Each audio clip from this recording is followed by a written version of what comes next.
Elder को बहुत ही बुरी तरह से पीट देता है। और अब यहाँ पर आखिरी एल्डर की बारी आती है, तो आखिरी एल्डर जो होता है वहां पर उसे कहता है रुक जाओ रुक जाओ रुक जाओ, मेरा फाइट करने का कोई इरादा नहीं है, मैं यहाँ पर हार मान लेता हूँ, मैं यहाँ पर कोई फाइट नहीं करना चाहता था। मुझे पता चल चुका है कि कौन यहाँ पर स्ट्रॉन्गर है। हम दोनों एल्डर्स के बीच में यहाँ पर कोई डिसाइड नहीं कर पा रहा था कि हम में से कौन स्ट्रॉन्गर है। जबकि एल्डर क्यों यहाँ पर हार चुके हैं, तो फिर मैं यहाँ पर तुमसे फाइट में कैसे जीत पाऊंगा। मुझे नहीं लगता कि यहाँ पर मुझे तुमसे फाइट करने की जरूरत है। तुम्हारा जोन उसे कहता है बुड्ढे खूसट कहीं के। अब यहाँ पर तुम्हें इस बात को गौर से समझना होगा कि मैं और मेरे ब्रदर्स के साथ अगर तुमने पंगा लिया तो फिर तुम्हारे साथ वही कुछ होने वाला है जो इन सभी के साथ हुआ है। अगली बार तुमने अगर यहाँ पर हमारे चीफ के खिलाफ कुछ भी बकवास की या फिर मेरे 6 ब्रदर्स के खिलाफ कुछ भी बकवास की, तो फिर मैं अगली बार तुम्हें वाकई में मार डालूंगा। तो इस बात से एल्डर जो होता है बहुत ज्यादा शर्मिंदा हो जाता है कि इतने सारे लोगों के सामने उसकी इतनी ज्यादा इंसल्ट हो गई है। तो वो सोच रहा होता है कि मुझे लगता है कि आज के बाद से मुझे इस बच्चे के साथ भी तमीज से पेश आना पड़ेगा। और साथ ही वहां पर 6 ब्रदर्स जो होते हैं वो भी साइड के ऊपर खड़े खड़े वहां पर हंस रहे होते हैं। तो इसी के साथ ही वो कहता है कि ये सारे के सारे कमीने कहीं के, हालांकि ये बहुत ज्यादा कमजोर है, सिर्फ इस बच्चे को अपने सामने खड़ा करके ये लोग यहाँ पर राज कर रहे हैं। मैं यहाँ पर इस बात को बिल्कुल भी नहीं छोड़ने वाला, एक ना एक दिन इनसे बदला लूंगा। तुम्हारा जोन उसे कहता है कि मुझे लगता है कि तुमने मेरी बात को सुना नहीं, तुमने अभी तक मेरा जवाब नहीं दिया। तो इसी के साथ ही एल्डर सर झुकाता है और उसे कहता है कि ठीक है, मैं आज के बाद से तुम सभी लोगों को सर्व करूंगा।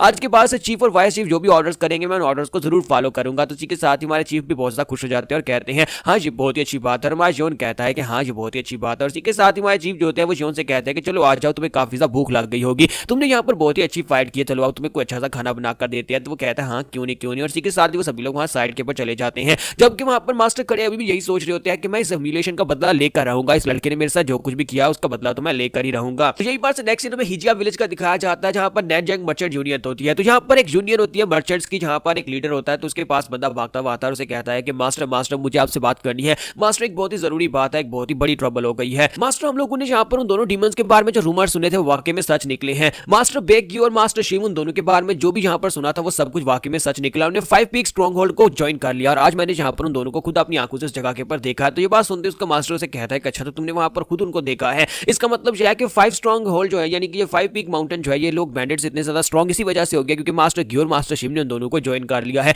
ये दोनों मास्टर जो है यहाँ पर एल्डर्स के जितने पावरफुल है और साथ ही यहाँ पर ही नान में दोनों को डीमंस का टाइटल मिला था क्योंकि ये दोनों बहुत ज्यादा नोटोरियस क्रिमिनल्स हैं। और अब जब इन्होंने 5 स्ट्रॉन्ग होल्ड माउंटेन को ज्वाइन कर लिया तो इसका मतलब यह है कि उनका स्ट्रॉन्ग होल्ड इसी वजह से इतना ज्यादा फेमस होता जा रहा है। तो ये बंदा जो होता है इसका नाम ली मोरियोंग होता है। तो ली मोरियोंग खुद भी यहाँ पर उन्हीं डीमंस में से एक होता है। तो यहाँ पर ही नान में 3 नोटोरियस डीमंस थे जो कि यहाँ पर क्रिमिनल्स थे और तीनों क्रिमिनल्स में से 2 तो वहां पर हमारे जोन से मार खा चुके और तीसरा ये ली मोरियोंग होता है। तो ली मोरियोंग कहता है कि मुझे ये बताओ कि मास्टर शिम और मास्टर ग्यू में से कौन यहाँ पर उस स्ट्रॉन्ग होल्ड का चीफ है। तो ये बात सुनने के बाद उसका लड़का उसे कहता है सर अगर ऐसा देखा जाए तो अभी भी यहाँ पर स्ट्रॉन्ग होल्ड का चीफ जो है वही बंदा है पुंग यूचियोन जो कि पहले यहाँ पर स्ट्रॉन्ग होल्ड का मास्टर हुआ करता था जब कभी यहाँ पर उनके पास सिर्फ 6 लोग थे। मैं यहाँ पर इस बारे में सोच रहा हूँ कि यहाँ पर ऐसा कैसे हो सकता है कि रैंकिंग फाइट में वो लोग आगे नहीं बढ़ पा रहे। तो ये बात सुनने के बाद मास्टर ली से कहते हैं कि ये इम्पॉसिबल, ऐसा बिल्कुल ही पॉसिबल नहीं है, मुझे लगता है कि तुम्हारी इन्फॉर्मेशन गलत है। तो वो लड़का उसे कहता है जी सर हो सकता है कि मेरी इन्फॉर्मेशन गलत हो लेकिन उन लोगों की तादाद बढ़ती जा रही है। पहले उन लोगों के पास सिर्फ 7 लोग थे और अब यहाँ पर उनके पास 30 लोग हो चुके हैं और उन्होंने अपने स्ट्रॉन्ग होल्ड को भी पहले से काफी ज्यादा स्ट्रॉन्गर बना लिया है। मुझे लगता है कि यहाँ पर इन दोनों डीमन मास्टर्स के उनके पास जाने के बाद ही यहाँ पर और ज्यादा लोग उनके साथ जुड़ते जा रहे हैं क्योंकि उन्हें पता है कि 2 एल्डर्स के वहां पर होने के साथ उनकी पावर लेवल्स बढ़ जाएंगी।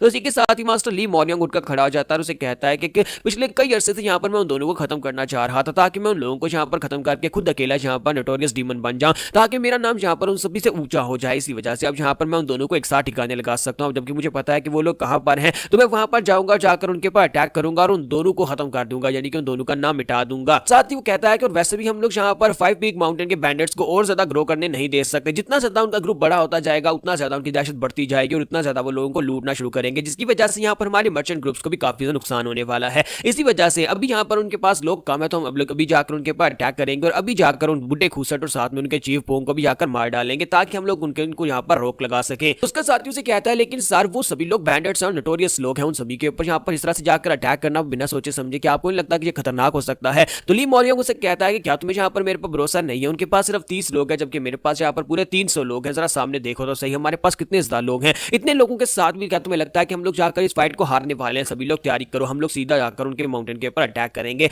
तो यही पर next scene 5 peak stronghold का दिखाया जाता है जहां पर सभी लोग जो होते हैं वो अपने अपने काम कर रहे होते हैं और मां जोखा जो होता है वो अपनी तलवार साफ कर रहा होता है। उसी के साथ ही उसका ब्रदर उसके पास आता है और उसे कहता है सेवंथ ब्रदर क्या तुम्हें थोड़ा सा पानी चाहिए? तो वो कहता है हाँ क्यों नहीं। फिर साथ ही उसे कहता है कि तुमने यहाँ पर बड़ी आसानी के साथ हीनान के ग्रेट डीमन मास्टर बेग्यू और साथ में मास्टर शिम दोनों को बुरी तरह से पीट दिया। तुम्हारा जोन कहता है कि मुझे तो यहाँ पर इस बारे में पता भी नहीं है कि वो लोग स्ट्रॉन्ग थे लेकिन वो तो कुछ ज्यादा ही कमजोर थे क्योंकि मेरे से फाइट करते वक्त तो उनकी स्ट्रॉन्गनेस मुझे दिखाई नहीं दी। तो ये बात सुनने के बाद उसका ब्रदर उसे कहता है अच्छा ये बात तो ठीक है। फिर साथ ही उसे कहता है कि तुमने अपनी तलवार को इस तरह से यहाँ पर क्यों हैंग करके रखा हुआ है, यानी कि तुम अपनी तलवार को साफ भी कर रहे हो, यहाँ पर अपने हाथ में पकड़कर क्यों बैठे बैठे हो। तो मार्स जॉन उसे कहता है कि किसी वक्त भी अटैक हो सकता है, कहीं से भी कोई आ सकता है, इस वजह से मैं यहाँ पर अपनी स्ट्रॉन्ग होल्ड की रक्षा करने के लिए अपनी तलवार लेकर बैठा हूँ। तो उसका ब्रदर उसे कहता है कि क्या तुमने कभी इस बारे में सुना है? मैंने सुना है कि मार्शल आर्टिस्ट लोग जो होते हैं वो तलवार को यूज नहीं करते, बल्कि वो तो उसके उनके हाथ में कोई भी चीज हो उसको भी तलवार बना लेते हैं। मैंने एक बार सुना था कि ट्रू मार्शल मास्टर जो कि तलवारबाज है वो एक अपने हाथ में एक पत्ते को पकड़कर भी उसे भी तलवार की तरह यूज कर सकता है, या फिर एक तिनके को भी तलवार की तरह यूज कर सकता है। तो हमारा जॉन इस बात से काफी हैरान होता है और कहता है कि मैंने कभी ऐसा नहीं सुना कि क्या वाकई में यहाँ पर एक लीफ या फिर एक तिनके को भी यहाँ पर एक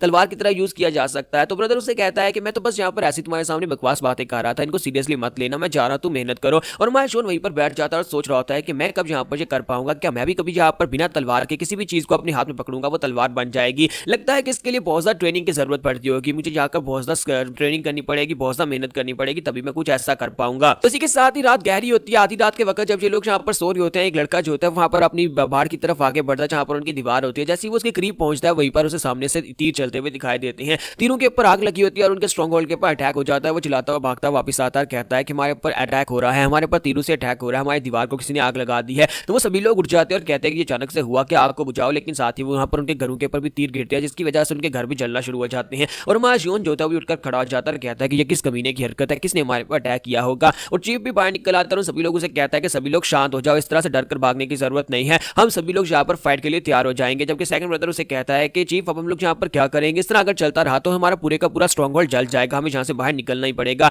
या तो हम लोग आग को बुझाएं या फिर हम लोग भागते हुए यहाँ पर से बाहर निकले। तो हमारा चीफ सोच रहा होता है कि यहाँ से बाहर निकलने का सिर्फ और सिर्फ एक ही रास्ता है, हमारे तीनों तरफ यहाँ पर माउंटेन्स और सामने से हम लोग बाहर निकल सकते हैं जहाँ पर दीवार को आग लगाई गई है। और मुझे लगता है कि दुश्मन वहीं पर खड़ा हमारा इंतजार कर रहा होगा। हम लोग इस वक्त बिल्कुल एक रैबिट की तरह जो अपनी बिल के अंदर है, बाहर आ गया और अंदर अगर हम लोग जहाँ पर जलकर नहीं मरे तो फिर हमें बाहर निकलना पड़ेगा जहाँ पर दुश्मन हमारा पहले से इंतजार कर रहा होगा। तो यहाँ पर हम लोग हाजिर हो। तो लास्ट एपिसोड के एंड पे हमने देखा था कि उनके ऊपर वहां पर आग लगे हुए तीरों के साथ अटैक होता है, जिसकी वजह से सभी लोग रख के भागना शुरू कर देते हैं। और चीफ कहता है कि यहाँ पर हमें जानबूझकर इस तरह से अटैक किया जा रहा है ताकि हम लोग फ्रंट से बाहर निकले, क्योंकि वहां पर पहले से उनकी आर्मी इंतजार कर रही होगी, उन्हें लगता है कि हम लोग जहाँ से बाहर निकलेंगे। तो इसी के साथ चीफ चलाकर सभी लोगों से कहता है कोई यहाँ पर से बाहर नहीं निकलेगा, सभी लोग दीवार से दूर हो और हम सभी लोग यहाँ पर एक दूसरी दीवार बनाएंगे। और सभी लोग वहां पर लकड़ियां इकट्ठी करते हैं और एक दूसरी दीवार बनाना शुरू कर देते हैं। जब वो लोग वहां पर दीवार बना रहे होते हैं, हमारा जोखा वहां पर खड़ा खड़ा देख रहा होता है, कहता है कि कौन कमीना है जिसने हमारे पर अटैक किया है, कौन जहां पर हमारे स्ट्रॉन्ग होल्ड को आग लगा रहा है, जो भी है मैं उसे बिल्कुल भी नहीं छोड़ूंगा, बस वेट करो, थोड़ी देर के बाद जब आग बुझेगी मैं तुम्हें नहीं छोड़ने वाला। तो इसी के साथ ही दिखाता है कि वहां पर पहली दो दीवारें जो उन्होंने बनाई थी, पहले वाली दीवार उसके बाद दूसरी वाली दीवार, दोनों जहां पर जलकर खाक हो चुकी होती है, टूट चुकी होती है। तो भाई ली मोरियों को दिखाता है। ली मोरियों कहता है कि ये बैंडेट्स तो काफी ज्यादा अच्छे निकले, मुझे तो लगा था कि ये लोग यहाँ पर बड़ी से यानी कि जब आग लगेगी तो ये लोग बाहर की तरफ भागना स्टार्ट करेंगे, लेकिन इनमें से कोई यहाँ से भागा नहीं है, हमारे एरोस खत्म हो गए हैं, लेकिन ये लोग यहाँ से बाहर नहीं निकले। फिर साथ ही वो कहता है लेकिन अफसोस कब यहाँ पर उनकी दीवारें टूट चुकी हैं, मुझे लगा था कि काफी ज्यादा दिक्कत होगी, लेकिन ये तो बहुत ज्यादा आसान निकला, अब हम लोग यहाँ पर आगे बढ़ेंगे, अब इस बात से क्या फर्क पड़ता है, हम लोग दूसरी दीवार को भी तोड़ देंगे। तो अपने लोगों से कहता है कि चलो जल्दी से दूसरी दीवार को गिरा दो। और वो लोग जो होते हैं वहां पर दूसरी वाली दीवार के ऊपर अपने रस्सियां फेंकते हैं और इसी के साथ उस दीवार को खींचकर गिरा देते हैं। तो हमारे पास ली मोरियोंग जो होते हैं वो काफी ज्यादा खुश हो रहे होते हैं कि हमने उनकी दीवार को तोड़ दिया। और इसी के साथ ही वहां पर लोग उसकी तारीफें करना शुरू कर देते हैं और कहते हैं कि आपका प्लान बहुत ज्यादा अच्छा था, पहले हमने जहां पर फायर एरोस को यूज किया, उनकी पहली वाली मेन दीवार को तोड़ दिया, उसको जला दिया और उसके बाद दूसरी दीवार को हमने गिरा दिया, अब हम लोग बड़ी आसानी से अंदर जा सकते हैं। अंदर जाने के बाद हम लोग उनके ऊपर अटैक करेंगे, हमें यहाँ पर कुछ करना भी नहीं पड़ा, सिर्फ वो सिर्फ फायर एरोस के साथ यहाँ पर हमारा काम चल गया। तो ली मोरियोंग कहता है कि अब जबकि उनकी आउटर वॉल यहाँ पर डिस्ट्रॉय हो चुकी है, अब यहाँ पर अंदर जाकर उन सभी को पीटना बहुत ज्यादा आसान हो गया है। लेकिन इसी के साथ ही वो सामने की तरफ देखता और कहता है कि अब ये क्या बकवास हो रही है। जब उन्होंने वहां पर तीसरी दीवार को तोड़ा है तो वहां पर पीछे एक चौथी दीवार होती है, इस बात से वो लोग और भी हैरान हो जाते हैं और कहते हैं कि ये क्या, यहाँ पर एक और दीवार क्या कर रही है, यहाँ पर इन लोगों ने इतनी दीवारें कैसे बना ली, और अब उनके पास ऑयल नहीं बचा जिसकी वजह से वो एरोस के ऊपर आग लगा सके, और उनके पास इतने एरोस भी नहीं बचे। तो मास्टर ली मोरियोंग कहते हैं कि ऐसा कैसे हो गया, जबकि उसके साथ ही अब यहाँ पर उसके खिलाफ बात करना शुरू कर देते हैं और कहते हैं कि लगता है कि मास्टर ली मोरियोंग का प्लान यहाँ पर फेल हो गया है। दूसरा उसे कहता है कि जरा आराम से बात करो, अगर मास्टर ली ने सुन लिया तो फिर वो तुम्हें बहुत ही बुरी तरह से पीटने वाले हैं, क्योंकि वो एक बहुत ही प्राइडफुल इंसान है। इसी के साथ ही मास्टर ली उन सभी लोगों से कहता है कि सभी लोग शांत हो जाओ, मैंने ये सब कुछ तो पहले से एंटिसिपेट किया हुआ था, मुझे पता था कि ये लोग यहाँ पर अपना दिमाग इस्तेमाल करेंगे और इस तरह यहाँ पर इन लोगों ने काफी सारी दीवारें बना रखी होंगी, लेकिन इस बात से क्या फर्क पड़ता है क्योंकि हम लोग इस दीवार को भी तोड़ देंगे। तो इसी के साथ ही दूसरी तरफ से स्ट्रॉन्ग होल्ड के अंदर से एक लड़का जो होता है वो हम पर दीवार के छेद से सामने की तरफ देख रहा होता है, वो देखता है तो मास्टर ली मोरियोंग अपने हाथ में कुल्हाड़ा लेकर आगे की तरफ बढ़ता है। तो जब वो आगे की तरफ बढ़ता है इसी के साथ ही वो लड़का जो होता है अंदर वालों को चलाकर कहता है कि वहां पर बाहर एक बेवकूफ है जो अपने हाथ में कुल्हाड़ा लेकर आगे बढ़ा है, लगता है कि वो हमारी दीवार को काटने वाला है। तो दूसरा उसे कहता है लेकिन वो बेवकूफ यहाँ पर दीवार को कैसे काटेगा, यहाँ पर तो बहुत ही मोटी लकड़ी का यूज किया गया है, क्या वो यहाँ पर एक एक करके लकड़ियां काटेगा और उसके अंदर से दीवार को यहाँ पर खोखला करेगा। जबकि मास्टर ली मोरियोंग जो होते हैं वहां पर बाहर उसकी बातें सुन रहे होते हैं और कहते हैं कि ये लोग यहाँ पर मुझे बेवकूफ समझ रहे हैं, लगता है कि मैं किसी लकड़हारे की तरह आकर दीवार के ऊपर कुल्हाड़े से अटैक करूंगा और लकड़ियों को काटना शुरू कर दूंगा। तो इसी के साथ ही मास्टर शिव खुद आगे बढ़ते हैं और कहते हैं कि मुझे जरा देखने दो कौन बेवकूफ यहाँ पर कुल्हाड़ा लेकर आगे बढ़ रहा है। तो वो जैसे ही वहां पर उस होल के अंदर से बाहर की तरफ देखते हैं तो वो देखकर बहुत ज्यादा हैरान हो जाते हैं, क्योंकि वहां पर तीसरा नोटोरियस डीमन ली मोरियोंग होता है। तो वो उसे देखते ही कहते हैं कि ये क्या, ये तो हेवनली स्वर्ड्समैन ली मोरियोंग है। अगर इसने यहाँ पर अपने कुल्हाड़े के साथ अपनी एनर्जी को यूज करते हुए वॉल के ऊपर अटैक किया तो वॉल इसके सामने टिक नहीं पाएगी। ये नैंगजैंग मर्चेंट यूनियन के लोग हैं और उनके पास तो कम से कम 300 के करीब लोग हैं। हम लोग तो यहाँ पर बुरी तरह से फंस चुके हैं, ये लोग हमें नहीं छोड़ेंगे, हमें मार डालेंगे। तो महाराज योन कहता है कि ऐसी बात है। इसी के साथ ही महाराज योन कहता है सभी लोग साइड के ऊपर हट जाओ, अगर ऐसी बात है और अगर यहाँ पर दुश्मन का लीडर हमारी दीवार के सामने तक पहुंच चुका है तो फिर मेरी बारी है, अब मैं जाता हूं। तो एक तरफ से यहाँ पर ली मोरियोंग जो था अपना कुल्हाड़ा लेकर दीवार के सामने खड़ा होता है और कहता है इन लोगों की हिम्मत कैसे हुई, ये लोग सिर्फ और सिर्फ छोटे मोटे बैंडर्स हैं और इन लोगों ने यहाँ पर मेरा मजाक उड़ाया, मैं इनको बिल्कुल भी नहीं छोड़ूंगा। तो जैसे ली मोरियोंग जो था अपने कुल्हाड़े के साथ वहां पर दीवार के ऊपर अटैक करना स्टार्ट करता है और कहता है कि तुम लोगों को क्या लगता है कि तुम्हारी ये दीवार मुझे रोक पाएगी, मैं इस दीवार को बड़ी आसानी से तोड़ दूंगा। और वो अपने कुल्हाड़े को घुमाकर वैसे जैसे वहां पर उसके ऊपर अटैक करना स्टार्ट करता है, लेकिन इसी के साथ ही वो दीवार टूटने का नाम नहीं ले रही होती। तो ली मोरियोंग को भी समझ आ जाते हैं कि वो अपनी एनर्जी के साथ भी इस दीवार को नहीं तोड़ पाएगा, लेकिन इसी के साथ ही वहां पर दीवार टुकड़े टुकड़े हो जाते हैं, क्योंकि सामने से वहां जोन निकलता है और जोन अपनी तलवार को घुमाकर जैसे वहां पर दीवार पर अटैक करता है तो दीवार टूट जाती है और वो बड़ी तेजी के साथ उसकी तरफ आगे बढ़ता है। ली मोरियोंग उसे कहता है कि तुम कौन हो, जबकि वहां जोन कहता है क्या तुम इनके लीडर हो।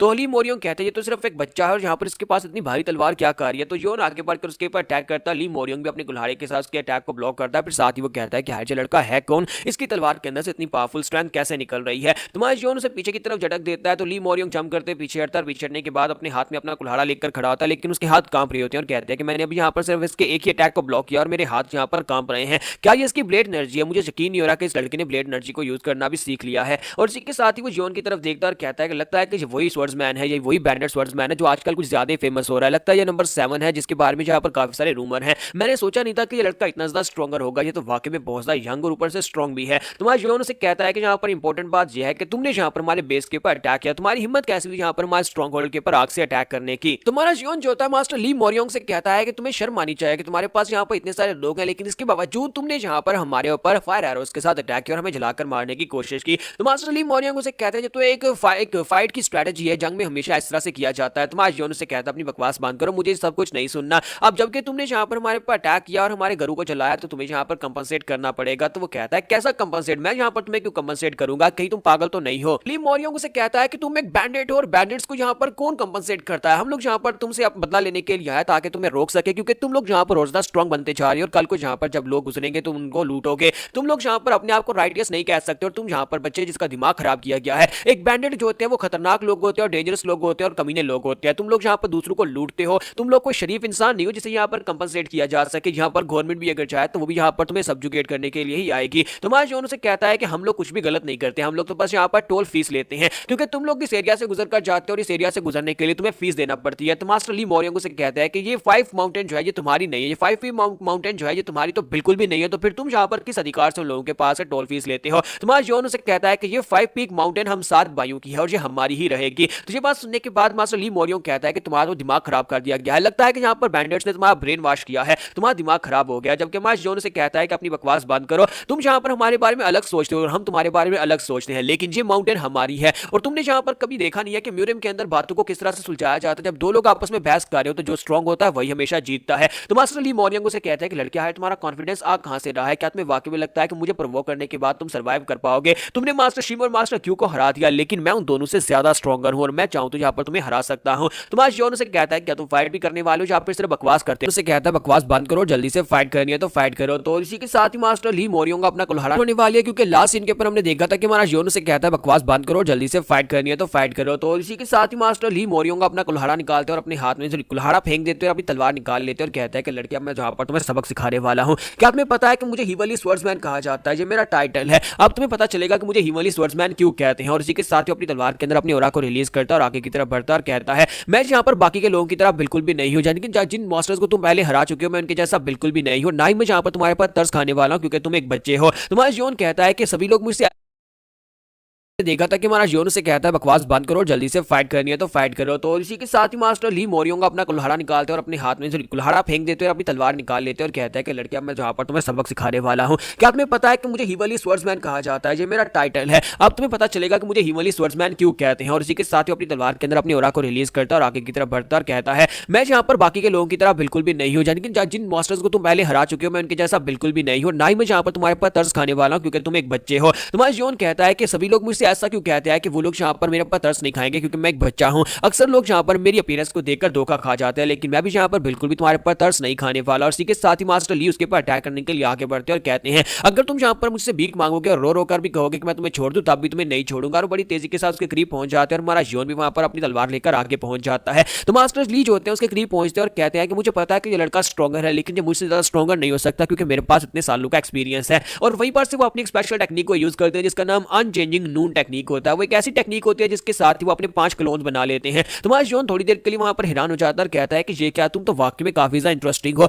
मैंने इस तरह की टेक्निक पहले कभी नहीं देखी जिसमें यहाँ पर कोई अपने आफ्टर इमेजेस क्रिएट कर सकता है। तो इसी के साथ ही हमारे जियोन को वहां पर उन सभी के अटैक्स को ब्लॉक करना होता है, लेकिन उनमें से सिर्फ एक असली होता है जो कि उसके ऊपर अटैक करेगा। तो इसी के साथ ही मास्टर भी काफी हैरान होते हैं और कहते हैं कि इस लड़के ने यहाँ पर सभी के अटैक्स को ब्लॉक कर लिया और साथ ही हमारा जियोन असली वाले के ऊपर भी स्ट्राइक लगाता है, जिसकी वजह से मास्टर जियोन पीछे की तरफ गिर जाता है। तो हमारा जियोन उसे कहता है कि ये इतना भी बुरा नहीं था, ये काफी ज्यादा अच्छा है, तुम्हारी टेक्निक भी काफी ज्यादा इंटरेस्टिंग है। जबकि मास्टर ली वहां पर सोच रहा होता है कि इस लड़के को मेरी टेक्निक इंटरेस्टिंग लग रही है, जबकि ये इंटरेस्टिंग नहीं है बल्कि ये टेक्निक परफेक्ट टेक्निक थी। तो मास्टर ली हमें इस टेक्निक के बैकग्राउंड के बारे में बताता है कि अनचेंजिंग नून टेक्निक या माउंट हुआ सेक्टर की एक मार्शल आर्ट्स टेक्निक, क्योंकि ये माउंट हुआ सेक्टर का एक्सटर्नल डिसिपल रह चुका है तो इसी वजह से उसने वहीं से ये टेक्निक को सीखा था। तो हमारा जियोन उसे कहता है कि तुम यहाँ पर इस टेक्निक को बेहतर कह रहे हो। तो मास्टर ली उसे कहता है कि हाय तुम हो कौन और तुमने यहाँ पर मार्शल आर्ट्स कहां से सीखी है, तुमने यहाँ पर मेरी इस अनचेंजिंग नून टेक्निक को कैसे यहाँ पर से मास्टर कैसे इसको ब्लॉक कर लिया। तुम्हारा जियोन उसे कहता है कि मैं कहां से, मुझे ये तो नहीं पता, लेकिन ना मैं यहाँ पर तुम्हें इस बारे में कुछ बताने वाला हूँ। लेकिन तुमने यहाँ पर जिस मार्शल आर्ट्स को यूज किया वो बिल्कुल बेकार सी मार्शल आर्ट्स है, जबकि मैंने यहाँ पर डीमन स्लेइंग ब्लेड टेक्निक को मास्टर किया हुआ है। वो दुनिया की सबसे बेहतरीन मार्शल आर्ट्स की टेक्निक है जो कि मेरे सेकंड ब्रदर ने मुझे सिखाई थी।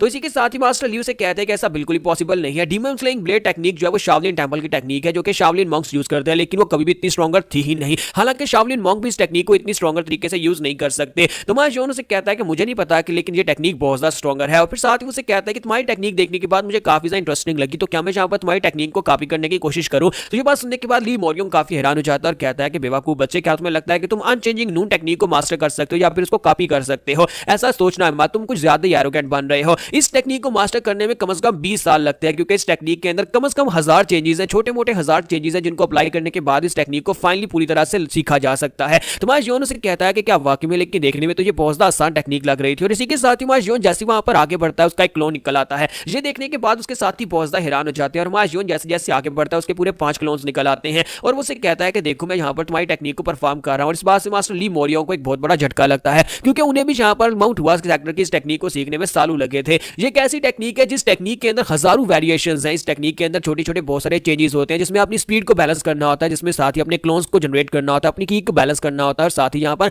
हर एक क्लोन को अपने साथ लेकर चलना होता है, यानी कि अपनी की के साथ अपने मेंटल स्ट्रेंथ के साथ को कंट्रोल करना पड़ता है, जिसकी वजह से यहाँ पर इस टेक्निक को सीखना नियरली इम्पॉसिबल है। जहां तक कि माउंट हुआ सेक्टर के अंदर भी अगर देखा जाए तो 1000 में से सिर्फ और सिर्फ 5 या 6 डिसिपल्स ऐसे होते हैं जो अनचेंजिंग नून टेक्निक को मास्टर कर पाते हैं। और ऊपर से यहाँ पर ये मास्टर ली मोरियन काफी ज्यादा लकी था जो कि एक्सटर्नल डिसिपल होने के नाते भी यहाँ पर इस टेक्निक को मास्टर कर पाया था, क्योंकि ये खुद भी एक जीनियस था, इसी वजह से इसने इस टेक्निक को मास्टर कर लिया था। इसे इस बात के ऊपर बहुत ज्यादा फख्र था कि इसने इस टेक्निक को मास्टर किया हुआ है। लेकिन अब यहाँ पर इसकी आंखों के सामने एक बंदा यहाँ पर उसकी टेक्निक को कॉपी कर चुका है। वो टेक्निक जो कि कभी यहाँ पर उसने बड़ी मुश्किल के साथ सीखी थी, आज यहाँ पर कोई और उसकी टेक्निक को परफॉर्म कर रहा है। तो इस बात से मास्टर मोरियन बहुत ज्यादा हैरान हो जाते हैं और कहते हैं कि इस लड़के ने ये कैसे कर लिया, मुझे समझ नहीं आ रही इसने कैसे किया। तुम्हारा जियोन उसके करीब पहुंचता है और इसी के साथ मास्टर ली मोरियन कहते हैं लेकिन खैर अभी इसकी टेक्निक कंप्लीट नहीं हुई। इस टेक्निक के अंदर एक फ्लॉ है कि यहाँ पर 4 क्लोन्स होते हैं, वो सिर्फ क्लोन्स होते हैं, उनसे भी डरने की जरूरत नहीं है, इनमें से सिर्फ एक ही असली होता है। तो जैसे हमारा जियोन जो होता है उसके करीब पहुंचता है, उसके क्लोन्स भी उसके करीब पहुंचते हैं। इसी के साथ ही हमारा जो मास्टर होता है वो ढूंढ रहे होते हैं कि उसकी असली बॉडी जो होती है हो सकता है वो लास्ट वाली हो। तो इसी के साथ ही मास्टर मोरियन कहता है कि वो जो पीछे सबसे पीछे है वही उसकी रियल बॉडी है। लेकिन जैसे ही वहां पर उसके करीब पहुंचते हैं बाकी के क्लोन्स वो उसके ऊपर अटैक करना स्टार्ट करते हैं। तो मास्टर ली मोरियन को एक और बड़ा झटका लगता है कि वो जो क्लोन्स होते हैं वो भी क्लोन्स नहीं होते बल्कि वो भी उसकी रियल इमिटेशन होते हैं। तो वो कहता है ऐसा कैसे हो सकता है,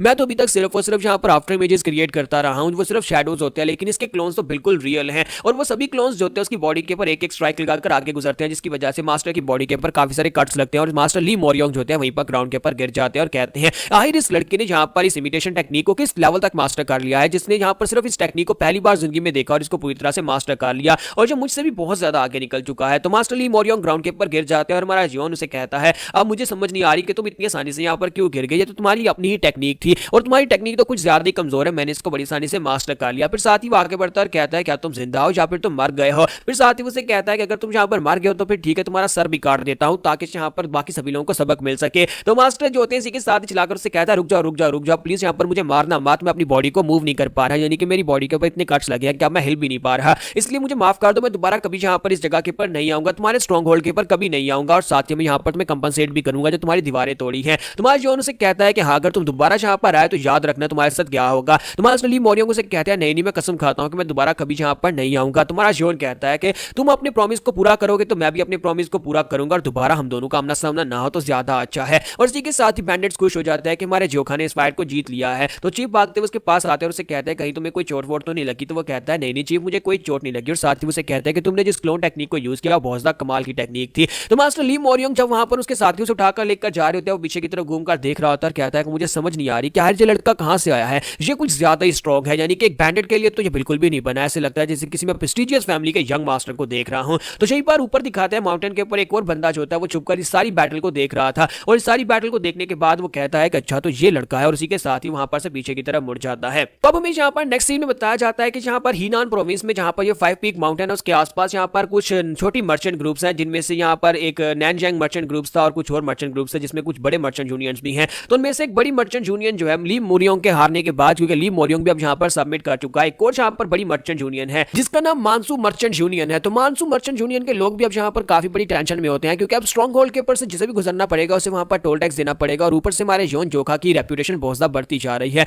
तो वो लोग बैठकर वहां पर मीटिंग कर रहे होते हैं जिसमें डिसाइड करेंगे कि इन लोगों के साथ क्या करना है और कैसे इनको डील करना है। तो जहां पर अगर उस रास्ते से गुजरेंगे 5 माउंटेन पीक से तो वहां पर ये बैंडेड लोग उनके लिए खतरा बन जाएंगे क्योंकि आसपास के जो मर्चेंट ग्रुप्स हैं सभी लोगों से वो टोल टैक्स वसूल चुके हैं। तो इसी के साथ ही वो लोग वहां पर बैठकर डिसाइड कर रहे होते हैं कि अब यहाँ पर करना क्या है, क्योंकि ये लोग तो हेजा विलेज तक फैल चुके हैं। जहां तक कि यहाँ पर रूमर्स फैल रहे हैं कि इसने हिमनली स्वर्ड्समैन को भी हरा दिया है जो कि तीनों विलन्स में से एक था, 3 डीमंस में से एक था। और जहां पर ये भी कहा जा रहा है कि अगर यहाँ पर 5 स्ट्रॉन्ग होल्ड जो है 5 माउंटेन पीक स्ट्रॉन्ग होल्ड जो है और भी ज्यादा फैलता तो इन लोगों का इंफ्लुएंस यहाँ तक फैल जाएगा और मानसून जो मर्चेंट ग्रुप है वो भी यहाँ पर इनसे बच नहीं पाएगा। तो इसी के साथ उनसे कहता है कि इससे पहले कि वो लोग और ज्यादा ग्रो करें हमें उनके पर स्ट्राइक करना होगा, यानी कि हमें पहले यहाँ पर ग्रो करने से रोकना होगा, उन्हें मार डालते हैं ज्यादा बेहतर रहेगा। लेकिन इसी के साथ ही वो कहता है लेकिन मसला यहाँ पर यह है कि उनके पास एक यंग बैंडेड है जिसके बारे में ये कहा जा रहा है कि वो बहुत ज्यादा स्ट्रॉन्गर है और वो इतना स्ट्रॉन्गर है कि उसके बारे में ये अफवाहें भी फैल रही है कि वो ग्रीन किंग का, ग्रीन फॉरेस्ट किंग जो है उसका डिसाइपल है। अगर वो वाकई में यहाँ पर ग्रीन फॉरेस्ट किंग जो है उसका डिसाइपल है तो फिर तो यहाँ पर बहुत बड़ी दिक्कत हो जाएगी। तो उनमें से एक बंदा उसे कहता है कि अगर ऐसी बात है, अगर वाकई में वो यहाँ पर ग्रीन फॉरेस्ट किंग का डिसाइपल है तो फिर तो हमारे लिए और भी ज्यादा मुश्किल है, हम लोग उस लड़के के ऊपर अटैक नहीं कर पाएंगे। हमें इतना तो पता है कि ग्रीन फॉरेस्ट किंग अपनी टेरिटरी को इंक्रीज कर रहा है और उसके लिए उसने यहाँ पर अपने डिसाइपल को पर्सनली इस जगह के ऊपर भेजा होगा 5 स्ट्रॉन्ग होल्ड के ऊपर ताकि वो यहाँ पर आकर उसके एरिया को और भी ज्यादा इंक्रीज करने में उसकी मदद कर सके। तो मैं तो यहाँ पर यही मशवरा दूंगा कि हमें सबसे दूर रहना चाहिए क्योंकि इस सब में ग्रीन फॉरेस्ट किंग शामिल है। तो ये बात सुनते हुए एक बंदा जो होता है बहुत ज्यादा गुस्सा हो जाता है, वो टेबल पर पंच मारता और कहता है सभी लोग अपनी बकवास बंद करो, हम लोग यहाँ पर बैंडेड से कैसे डर सकते हैं, वो सिर्फ और सिर्फ कुछ माउंटेन्स के लुटेरे हैं और हम लोग यहाँ पर मर्चेंट ग्रुप के मैनेजर्स हैं और हम लोग उनसे बिल्कुल भी नहीं डरने वाले। तुम्हें क्या लगता है कि मैं यहाँ पर डर कर पीछे बैठ जाऊंगा? अगर ऐसा होगा तो फिर हम लोग पूरे हीनान में सभी का लाफिंग स्टॉक बन जाएंगे, सभी लोग हमारा मजाक उड़ाएंगे और कोई हमारे पास से कोई चीजें भी नहीं खरीदेगा और फ्यूचर में हमारा पूरे का पूरा बिजनेस ठप हो जाएगा। तो ये मानसून मर्चेंट यूनियन का मास्टर होता है, इसका नाम टॉर्नेडो स्वर्ड्समैन होता है, जिसका नाम टॉर्नेडो इसका टाइटल होता है और साथ इसका नाम सैंग मूचोन होता है। तो सैंग मूचोन जो होता है वहां पर जब गुस्सा हो रहा है दूसरे उसे कहते हैं तो फिर तुम यहाँ पर क्या करने वाले हो? तुम्हें अच्छी तरह से पता है कि तुम हिमनली स्वर्ड्समैन के लेवल के बराबर भी नहीं हो जो अभी यहाँ पर हार कर आया है, यानी मास्टर ली मोरियोंग की बात हो रही होती है। तो वो कहता है तुम मास्टर ली मोरियोंग को भी नहीं हरा सकते तो फिर तुम यहाँ पर उस लड़की को कैसे हराओगे? तो सैंग भी उसकी बात सुनने के बाद खामोश हो जाता है और कहता है कि मैं खुद वहां पर गया था। तो पिछली एपिसोड के एंड पे हमने जो देखा था, जो बंदा ऊपर से सब कुछ देख रहा था यही था, इसने ऊपर से सब कुछ देखा था। वहां पर हमारे जियोन और ली मोरियोंग के बीच में जो फाइट हुई थी उसने पूरी की पूरी फाइट को वहां पर देखा था और उसके बाद से अच्छी तरह से पता है कि वो अकेले यहाँ पर इसको नहीं हरा सकता। तो वो कहता है कि मैंने वहां पर देखा था वो लड़का कितना ज्यादा स्ट्रॉन्गर है, वो एक लिटिल डीमन की तरह है, उसने वहां पर मास्टर ली मोरियोंग की टेक्निक को भी कॉपी कर लिया और साथ ही उसकी तलवारबाजी की टेक्निक भी काफी ज्यादा अच्छी है। तो इसी के साथ सैंग वहां से पीछे की तरफ मुड़ जाता है और कहता है कि मैं जहां पर से हांगकांग प्रोविंस की तरफ जा रहा हूं। तो वो लोग कहते हैं लेकिन तुम वहां पर क्या करने के लिए जाओगे? तो सैंग उन लोगों से कहता है कि मैं वहां पर जा रहा हूं बहुत ही स्पेशल लॉन्गजिंग टी लीव्स को लेने के लिए, क्योंकि वहां पर वेस्ट लेक के पास बहुत ही कमाल के टी लीव्स मिलते हैं, मैं उनका पूरा एक बैग खरीदने के लिए जा रहा हूं। तो उसके साथ ही उसे कहते हैं इस वक्त तुम यहाँ पर टी लीव्स खरीदने के लिए जा रहे हो जिस वक्त हम सभी लोग बड़ी टेंशन में बैठे हुए हैं, आज तुम उन टी लीव्स का करोगे क्या? कहीं तुम पागल तो नहीं हो गए? इसी के साथ ही हमारा सैंग उन लोगों से कहता है बेवकूफों मैं यहाँ पर तुम्हारे फायदे के लिए टी लीव्स को खरीदने के लिए जा रहा हूं, क्या तुम लोग भूल गए हो कि हांगकांग प्रोविंस में क्या है? वहां पर वुडेंग सेक्टर की टेरिटरी है, मैं वेस्ट लेक के पास जाऊंगा, वहां पर स्पेशल टी लीव्स को खरीदूंगा और स्पेशल टी लीव्स को खरीदकर सीधा वुडेंग सेक्टर में जाऊंगा। और तुम लोग शायद इस बार में भूल रहे हो कि मैं वुडेंग सेक्टर का एक एक्सटर्नल डिसाइपल हूं और वहां पर मास्टर जो है वहां के सेज मास्टर मेरे मास्टर हैं, यानी कि मैं उनका डिसाइपल हूं। वुडेंग माउंटेन के ऊपर जाने के बाद मैं अपने मास्टर से इस बारे में बात करूंगा और हो सकता है कि मास्टर अपने पास से मुझे कोई डिसाइपल दे दें। अगर जहां पर वुडेंग सेक्टर के डायरेक्ट डिसाइपल्स की बात की जाए तो मास्टर मेरे मास्टर के अपने डायरेक्ट और पर्सनल डिसाइपल्स हैं, मुझसे बहुत ज्यादा स्पेशल और बहुत ज्यादा पावरफुल हैं। अगर मास्टर चुनजी यहाँ पर खुद आते हैं या फिर अपने किसी डिसाइपल को भेज देते हैं तो फिर तो हम लोग बड़ी आसानी से इन बैंडेट्स को हरा सकते हैं।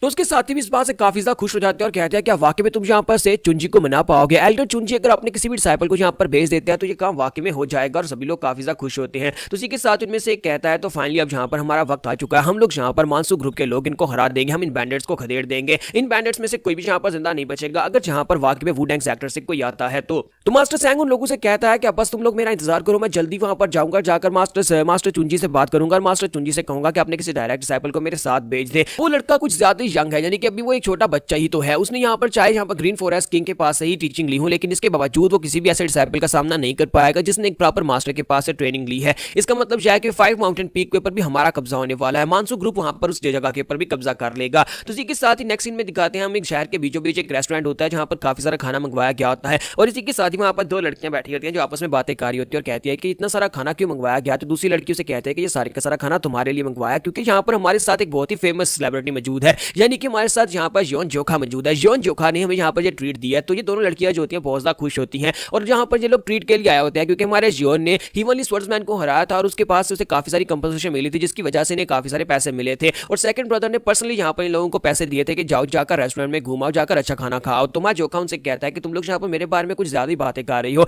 मैं यहाँ पर चीफ से ज्यादा स्ट्रॉन्ग तो नहीं हो सकता। तो वो उसे कहते हैं हाँ हाँ हाँ बिल्कुल ऐसी बात है, हमारा चीफ तो वाकई में बहुत ज्यादा स्ट्रॉन्गर है लेकिन तुम भी यहाँ पर काफी ज्यादा स्ट्रॉन्गर और तुमने जो कुछ भी किया उसी वजह से तो यहाँ पर सेकंड ब्रदर ने हमें पैसे दिए थे। तो मैं जोखा उनसे कहता है लेकिन तुम्हें नहीं लगता कि यहाँ पर हम लोगों ने कुछ ज्यादा ही पैसे खर्च दिए हैं, जबकि हम लोगों ने यहाँ पर नए कपड़े भी खरीद लिए और साथ इतना सारा खाना भी मंगवा लिया, ये सारे के सारे पैसे क्या यहीं पर वेस्ट कर देंगे, हम लोग इतनी मेहनत से पैसे कमाते हैं। तो लड़की से कहती है कि तुम्हें यहाँ पर परेशान होने की जरूरत नहीं है, 5 पीक स्ट्रॉन्ग होल्ड के हालात पहले से काफी ज्यादा बदल चुके हैं और हम लोग पहले भी यहाँ पर पहले से ज्यादा पैसा कमा रहे हैं, वो भी तुम्हारी वजह से, और इस बार तुम्हें काफी ज्यादा बड़ी फॉर्चून मिली है। तो दूसरी लड़की से कहती है हाँ ये बिल्कुल ठीक कह रही है, हमें लगता है कि हमें यहाँ पर अपने ऊपर भी थोड़ा बहुत खर्चना चाहिए, स्पेशली तुम्हारे ऊपर। सेकंड ब्रदर ने कहा था कि स्पेशली तुम्हें यहाँ पर नए कपड़े खरीद कर देने हैं, फिर साथ ही यहाँ पर तुम्हें अच्छा खाना खिलाना है, और साथ ही यहाँ पर उसने कहा था कि मैं भी यहाँ पर अपने लिए नए कपड़े खरीद सकती हूँ। तो जोका उसे कहता है कि वाकई में सेकंड ब्रदर ने ऐसा कहा था। तो वो उसे कहती है हाँ बिल्कुल ऐसा ही कहा था, उन्होंने कहा था कि आज पूरा दिन हम लोग एंजॉय कर सकते हैं, आज सारे के सारे पैसे उड़ाकर ही वापस जाएंगे, हम लोग तब तक खाना खाएंगे जब तक कि हमारे पेट खाने से फुल नहीं हो जाते। तो जोका कहता है अच्छा ठीक है। फिर साथ ही वो कहता है कि लड़की तुम्हारा नाम क्या है, मैंने तुम्हें पहली बार देखा है, यानी कि मुझे पता है कि तुमने हमारे ग्रुप की मेंबर बनी हो लेकिन मुझे तुम्हारा नाम नहीं पता। तो इसी के साथ ही दूसरी लड़की से कहती है मेरा नाम हास सोबेक है और मैंने 1 हफ्ता पहले यहाँ पर तुम्हारे ग्रुप को ज्वाइन किया था। तो दूसरी लड़की से कहती है कि हाँ इसका नाम सोबेक है और ये बहुत ज्यादा खूबसूरत भी है, जब से इसने यहाँ पर हमारे ग्रुप को ज्वाइन किया है सभी लड़के तो पागल हुए जाते हैं, वो सभी लोग इसके पीछे पीछे घूमते रहते हैं। और साथ ही उसे बताती है कि ये क्यों यहाँ पर इसने हमारे स्ट्रॉन्ग होल्ड को ज्वाइन किया, क्योंकि एक कमीना लड़का है जो कि इसके पीछे लगा हुआ है, वो चाहता है कि इससे शादी करे और वो जबरदस्ती इसके पीछे पड़ा हुआ है। वो एक टपोरी लड़का है जो उससे बिल्कुल भी शादी नहीं करना चाहती, इसी वजह से ये भागकर हमारे स्ट्रॉन्ग होल्ड में आ गई थी। तो वो साथ ही उसे कहती है कि अब जबकि यहाँ पर तुम्हारा नाम काफी ज्यादा फेमस है और तुम काफी ज्यादा पॉपुलर और खूबसूरत भी हो, तो मुझे लगता है कि इस तरह के टपोरी और गुंडे लोग तो तुम्हारे पीछे पड़ेंगे ही। तो मैं जोका उसे कहता है कि अच्छा ठीक है ये बात है। और इसी के साथ ही वहां पर एक टकला बंदा निकल कर आता है और जो वही गुंडा होता है जो कि सोबेक के पीछे लगा होता है। तो वहां पर आने के बाद उसे कहता है कि सोबेक देखो मैं तुम्हें कहां कहां पर ढूंढ रहा था और देखो तुम यहाँ पर चुप कर बैठी हुई हो, तुम्हें अंदाजा भी है कि मैं यहाँ पर तुम्हारे लिए कितना ज्यादा परेशान हो गया था। जबकि इसी के साथ ही हमारी दूसरी लड़की कहती है सोबेक अब ये मत कहना कि यही वो कमीना ठरकी इंसान है जो कि तुमसे जबरदस्ती शादी करना चाहता है। तो वो कहती है हाँ ये वही है। तो यहाँ पर हम लोग अपनी एपिसोड 21 का एंड करेंगे और नेक्स्ट एपिसोड में देखेंगे कि हमारा जोखा भी